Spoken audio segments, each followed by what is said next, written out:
Well, Coach, one of the jobs of a head coach is to get his team locked in and focused in the right way. Is it harder or easier to do where your team sits now, coming off a disappointing loss, but knowing that goals are still out there with 2 home games to achieve them?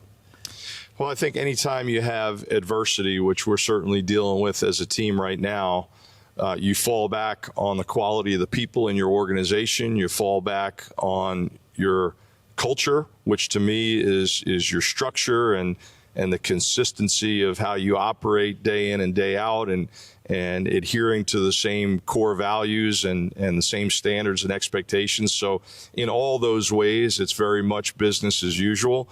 I tried to be as positive with the guys as I could after the game the other night, because we did good things in all 3 phases. We played well enough on defense and special teams to win that game, but obviously the turnovers were the story, and you're just not going to win any games, but especially conference games in November, if you're turning it over. So hopefully we can get those issues resolved. There's no time to look back, only a limited amount of time to get ready for another really good opponent, and a big challenge here on Wednesday night. There's a lot of teams in the MAC that still have those goals within reach, right? There's such a jumble of teams that are fighting for those 2 spots in Detroit. Is that just the product of this conference, or maybe of what college football has become overall? I think it's a little bit of both. It's a conference that's always been known for its parity, but this year has got to be up there at the top of the charts in terms of the amount of teams that are all lumped together and still in the hunt at this point. But you also see upsets every week in college football. You know, in the old days, you might see some in September, and then teams kind of, get in their groove. But I think this is a new age of college football, and we've all got to expect the unexpected. One of your breakout stars this season has been wide receiver Nick McMillan. He's battled injuries the last 2 years. He's healthy this year. 4 straight 100-yard games. Last player to do that around here was the great Naaman Roosevelt in 2008. What has allowed Nick McMillan to reach these kinds of heights? Well, he's playing every day. And as you play every day, you continue to hone in your skills. And that's exactly what he's been doing this fall. And he's overcome some adversity this fall as well, which has been good to see. And he's becoming a more consistent player.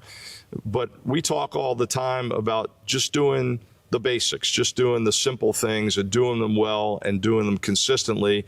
And you look at the other night, and a really simple little bubble screen into the boundary, and a really good job blocking on the perimeter by Marcus Velez, and the next thing it turns into an explosive play for a touchdown. So that's a good example that it doesn't have to be overly complicated.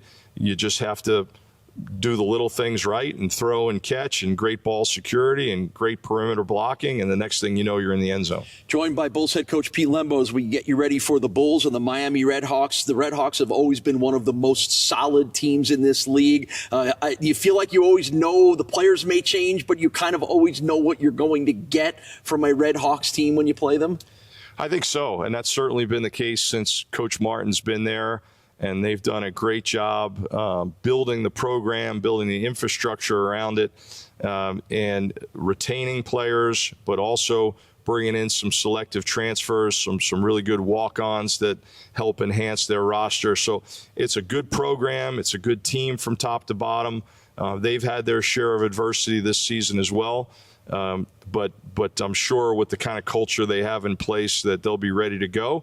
And this will be a great test for us as a younger program, but a program that has the same kind of standards and expectations to bounce back ourselves. Yeah, Chuck Martin is kind of a character, right? I mean, we know we can expect him to be out in there in that sweater vest no matter what the temperature is in this game. You guys have meetings throughout the course of the year with the other head coaches. What gets talked about in those meetings? I'm curious, like what kind of relationships do you have with some of the other coaches? And if you guys are sitting together, what are you talking about?